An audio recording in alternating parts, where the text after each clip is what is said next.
Thank you for clicking on the video. Today we're going to be taking a look at some new VR games, going through some VR news, and I'm going to report on my hands-on experience with Chernobyl again, which I was initially excited for, but it did disappoint me. So first of all, let's start off some VR news with the Meta Quest 3S, possibly Meta's worst kept secret to date. It got leaked on a Meta support page showing a new detailed image of the headset, which looks exactly the same as every other image we've seen for the last 6 months, but there's also now mention of an action button, which can take users from VR to pass through at the touch of a button. Currently on the Quest 3, you can choose to double tap the headset to do the same thing, which works well most of the time, and the PSVR 2 has this very same button in a very similar spot. So what we know about the headset so far, and this is all still unconfirmed, is that there will be 2 models, a 128GB and a 256GB. It will feature Fresnel lenses and a slightly lower resolution than the Quest 3, with prices supposedly starting at $299. Now already I can see a potential issue for me personally if the 256GB model is $399, because if that is the case, I might end up arguing that buyers should still go for the superior Quest 3 simply due to the pancake lenses, but we'll have to wait and see what happens at Meta Connect in a couple of weeks. I will be attending and I'll bring you the latest updates and potentially go hands on, so please keep an eye on my Twitter or X account, the latest up to the minute goings on, and I'll leave a link to that account in the description, or you can simply find me by searching Gamertag VR.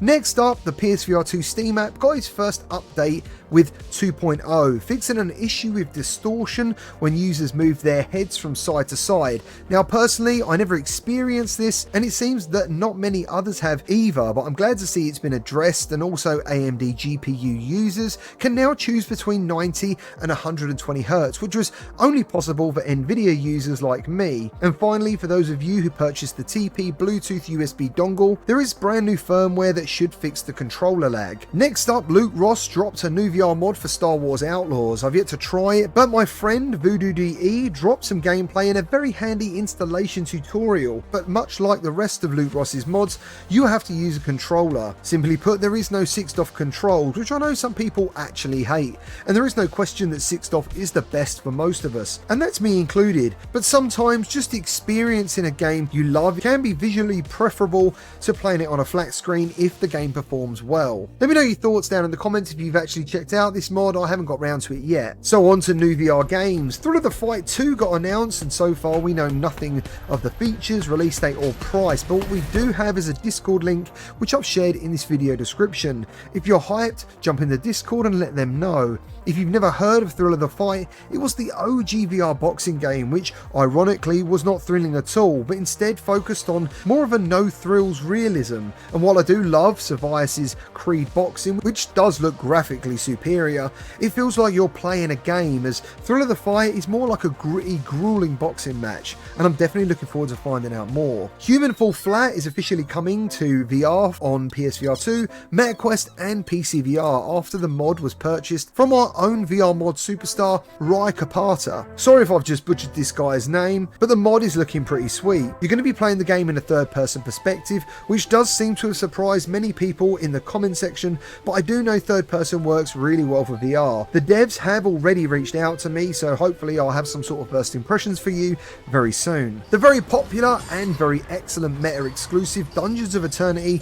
is coming to Steam at some point in Q4 of 2024, and it will support cross-platform. Back on Meta Quest, soon after the launch, the game received a Quest 3 update bringing some pretty incredible visual improvements, but I'm excited to see how this game actually looks on PCVR. It's honestly a great game, and it's even better with friends, so hopefully I'll have some gameplay footage for you soon. As I mentioned in last week's new VR games video, Pulse, the very popular liminal space experience, is coming to VR. It's been one of the most requested features to the game since it launched, and the developers have now confirmed it's a free upgrade for buyers on Steam, and it's currently priced at £8.50, which is probably around $10 for my US brothers and sisters, which is an awesome price, and going by the reviews, it should be a fantastic experience. We now have a VR gameplay trailer which you're watching now, and I'm really looking forward to checking it out.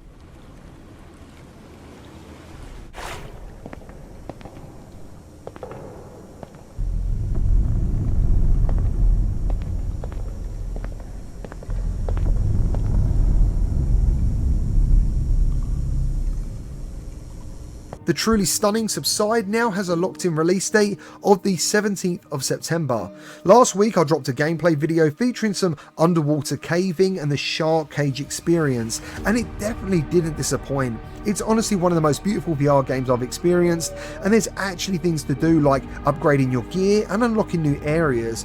I hope this game storms the charts on Steam, because for me, this is what PCVR is all about. Highly realistic visuals that make you feel like you're somewhere completely unique and completely immersed, and I highly recommend it. Next up, I went hands-on with Chernobyl again earlier in the week on MetaQuest, and unfortunately I came away pretty disappointed. I can't speak on the PCVR version yet, but the PSVR 2 version is apparently even more broken than the Quest, going by Brian from PSVR 2 Without Parole's mini review. Back to the Quest version and my hands-on, the graphics were pretty good on Quest, but the interactions were a little janky, the hands were truly abysmal, and if you die, the game simply blacks out, leading to sending me a message to the devs that this game is not ready for release and is really undercooked. Now obviously the game has released, so I might as well carry on talking. The puzzles were a nice challenge, but the real killer was the menu system on the watch. It's all just too fiddly to enjoy and comes off as more of a frustration to play. Currently, I would say avoid this one till you've seen some improvements,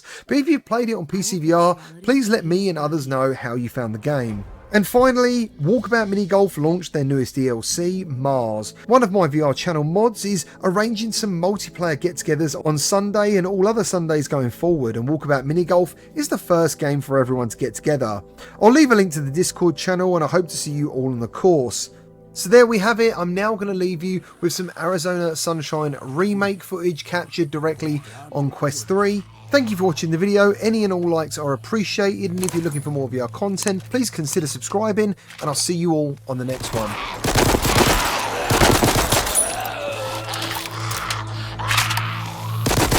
Whew. That took quite a bit of ammo.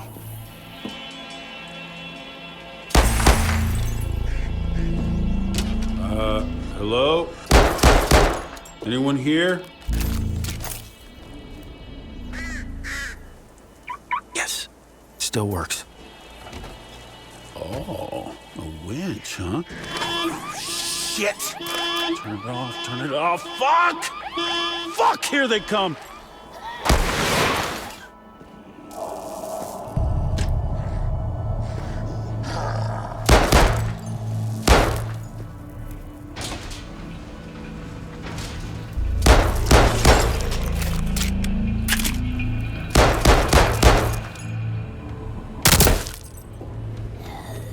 Ah, that's number 2. Only one?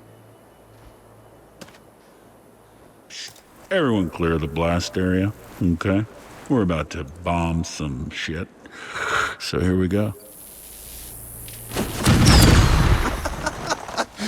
Yes, that was what we call kaboom, ladies and gentlemen. Kaboom.